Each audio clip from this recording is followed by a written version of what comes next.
తిరువూరు వివాదంపై చంద్రబాబు తీసుకోబోయే డెసిషన్ ఏంటి? క్రమశిక్షణ కమిటీ రిపోర్ట్లో ఏముంది? కొలికిపూడి కమిటీకి ఇచ్చిన నివేదిక రూపంలో ఏముంది? దీనికి సంబంధించిన డీటెయిల్స్ వెళ్దాం. తిరువూరు పంచాయతీపై మరి కాసేపట్లోనే చంద్రబాబు ఒక నిర్ణయం తీసుకోబోతున్నారు. ఆయన చేతికి పంచాయతీ రిపోర్ట్ మరి కాసేపట్లో అందబోతోంది. తిరువూరు వివాదంపై క్రమశిక్షణ సంఘం నివేదికని ముఖ్యమంత్రి పరిశీలిస్తారు. రాష్ట్ర కమిటీతో చర్చించి నిర్ణయాన్ని ప్రకటించే అవకాశం ఉంది. ఈ నెల 4వ తేదీన క్రమశిక్షణ కమిటీ ముందు ఎమ్మెల్యే కొలికిపూడి అలాగే ఎంపీ కేసినేని చిన్ని ఇద్దరు హాజరయ్యారు. ఎమ్మెల్యే కొలికిపూడి తన వాదనను ఒక నివేదిక రూపంలో కమిటీకి అందించారు.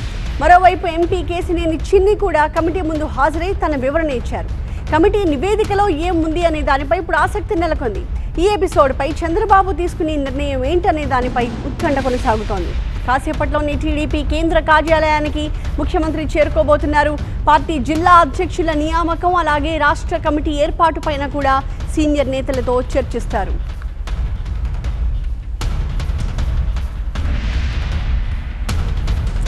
మా ప్రతినిధి ఈశ్వర్ లైవ్ లో సిద్ధంగా ఉన్నారు. దీనికి సంబంధించిన లేటెస్ట్ అప్డేట్స్ తో ఈశ్వర్, సో ముఖ్యమంత్రి కొద్దిసేపటి క్రితమే అక్కడికి చేరుకున్నట్టుగా తెలుస్తోంది. సో ఏవైతే ఇవాళ షెడ్యూల్ అయి ఉన్నాయో చాలా కీలకమైన అంశాలు ఇవాళ సమావేశంలో చర్చకు వస్తూ ఉన్నాయి. అందులో ఈ తిరువూరు వివాదం కూడా ఒకటి.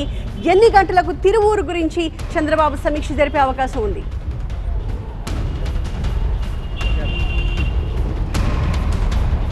కొద్దిసేపటి క్రితమే పార్టీ అధినేత చంద్రబాబు పార్టీ కార్యాలయం చేరుకున్నారు. ఈరోజు ప్రధానమైన అజెండా తిరువురికి సంబంధించిన అంశమే. ఇప్పటికే తిరువురికి సంబంధించి గతంలో కూడా అనేక సార్లు ఫిర్యాదులు వచ్చాయి. ఆలస్యం ఇప్పటికే దానిపైన చర్యలు తీసుకోవడంలో ఆలస్యం కావడం వల్ల ఇంత నష్టం జరిగిందన్నది ప్రాథమికంగా ఉన్న ఒక నివేదిక. సో ఈ నేపథ్యంలో ఇంకా ఆలస్యం చేస్తే మరింత అనర్థాలకు దారితీసే అవకాశం ఉందని ముఖ్యమంత్రి భావిస్తున్నారు, పార్టీ భావిస్తోంది. ఈ నేపథ్యంలోనే క్రమశిక్షణ సంఘం ఇచ్చిన నివేదికను ముఖ్యమంత్రి పరిశీలిస్తున్నారు. మరి కాసేపట్లో దానిపైన నేతలతో సమావేశం అవుతున్నారు. అయితే క్రమశిక్షణ సంఘం చాలా కీలకమైన సూచనలు చేసినట్టుగా సమాచారం అందుతోంది. ఇందులో తిరిగి ఇట్లాంటి ఘటనలు పునరావృతం కాకుండా ఉండాలి అంటే పార్టీ అంతర్గత వ్యవహారాలని బహిరంగం చేసిన కొలికిపూడిపై తీవ్రమైన చర్యలు తీసుకోవాలి అన్నది క్రమశిక్షణ సంఘం సిఫారసు చేసినట్టు తెలుస్తోంది. ఒకటి, పార్టీ నుంచి సస్పెండ్ చేయడం. రెండు, లేదంటే ఒకవేళ పార్టీకి సంబంధించిన బాధ్యతలను వేరే వాళ్ళకి ఇవ్వడం ద్వారా దానిపైన ఒక కమిటీని నియమించి అక్కడ జరుగుతున్న పరిణామాలని కార్యకర్తలకు అందుబాటులో ఉండడం, అక్కడ ఉన్న ప్రజల సమస్యలను పరిష్కరించేందుకు ఒక పార్టీ ఇన్ఛార్జిని నియమించి అక్కడ ఉన్న మరొక పార్టీ శ్రేణుల్ని మరొక కమిటీగా నియమించి వాళ్ళ ద్వారా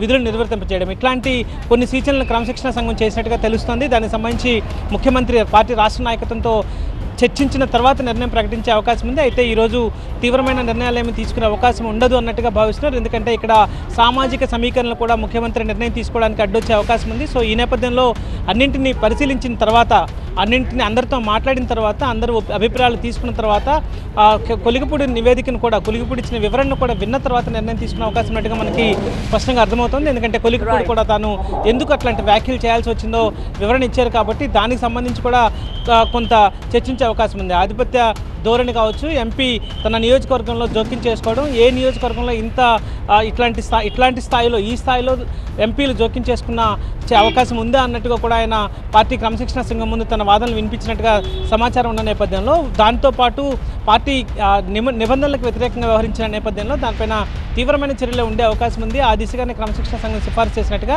అర్థమవుతోంది. సో మరొకటి, పార్టీ రాష్ట్ర కమిటీలకు సంబంధించి కావచ్చు, పార్టీ పార్లమెంటరీ కమిటీలకు సంబంధించి కూడా ఈరోజు ఒక నిర్ణయం తీసుకునే అవకాశం ఉంది. అయితే వాటిని ఈరోజే ప్రకటిస్తారా, కొంత సమయం తీసుకుని ప్రకటిస్తారా అన్నది చూడాల్సిన నేపథ్యం కనిపిస్తుంది. All right, thank you Eshwar.